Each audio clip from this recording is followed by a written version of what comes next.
and this is what's happening right now. The president needs to call it off. Like, call it off. Call it off. It's over. The election's over. And the objectors need to stop meddling with the primal forces of our democracy here. They need to stop it. Like, there is a cost. They think they're just having a protest debate, and they can get away with it because it's not actually going to overturn the election. Well, now we're seeing the cost of that play out in real time. And if we don't think other countries around the world are watching this happen right now, we don't think the Chinese Communist Party is sitting back and laughing, then we're deluding ourselves. So call it off, Mr. President.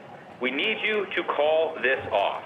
And let me just remind and reinforce to our viewers, you are a loyal conservative Republican. You represent a district in Wisconsin that Trump won, and you're a supporter of his, but you're just acknowledging the reality that he lost. What do you want him to do? Because he has not, he could go to Twitter right now and say, please, go to the mall, or please protest peacefully, please get out of the Capitol, but he's not doing it. What would you want him to do, Congressman? Yeah, this will be the first time in the last 4 years I'm encouraging him to tweet. But go to Twitter and say, it's over, please go home, thank you for your support, I support the peaceful transition of power. Congressman, you went to Iraq, as you note, to help that country, to try to bring democracy to that country. What goes through your mind when you see these images here of people actually, Americans, some of your colleagues in the House who also served, by the way, actually trying to stop democracy?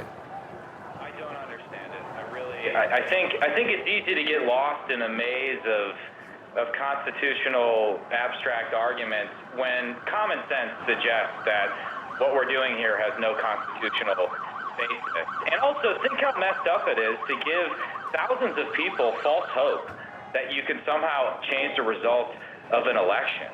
And right now we're seeing the consequence of that. And someone said earlier, I was listening to your program, that, Republicans are fond of saying we're a nation of laws, not men. Well, that's true in part, but we are a nation of free people. And free people need to govern themselves long before they encounter any law.